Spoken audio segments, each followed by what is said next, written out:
So the real focus should be on income. Secondary, how many properties, what's your pathway to get there? How many properties do you need to retire? Now obviously there's going to be 1,000 different variables that come into that, but I think the first thing you need to consider is how much income do you need, not how many properties do you need. You might have 30 properties. If each one of them costs you $10,000 a year to hold out of your own pocket, well, you're in deep trouble. You can't just go retire. So it comes down to how much income you need to be able to retire. And for argument's sake, that figure was $100,000 a year. Is that net or gross after all costs or before all costs? What are you most comfortable with? Are you looking to retire and only work 2 days a week? Semi-retire, okay?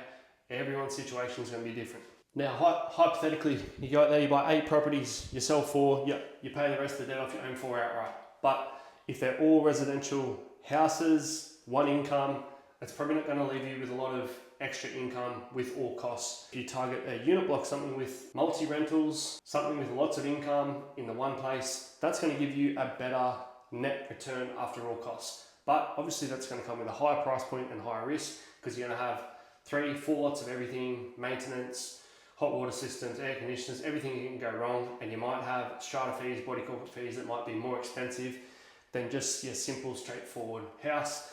And then I've got commercial in there too, which great net yields, but high price point to enter that market and get started.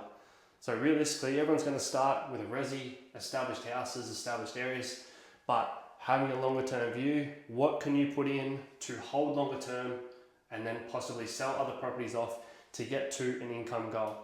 All right, sort of covered that there. Type of properties, your time frame. Do you want to go out and buy 2 properties every year? Do you want to buy 1 every 2 or 3 years and reach your goal in the next 15 years and then be in a good spot to retire in 20, 25 years? There's no perfect answer. Some people want to push it and go pretty hard.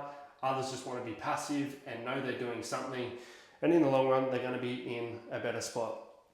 Borrowing capacity, obviously you can't just probably go out and buy 8 in your own name unless you're a high income earner. But obviously there's ways around that. You need to get educated or speak to a broker, someone who can help you out with that finance side. And obviously cash, starting point. Your first deposit, doesn't matter what you're going to do, is always going to be the hardest one. And then you can leverage the equity on that, would be the main goal, and move forward. Continue to build out as many as you can to retire in the long run. So the real focus should be on income. Secondary, how many properties, what's your pathway to get there?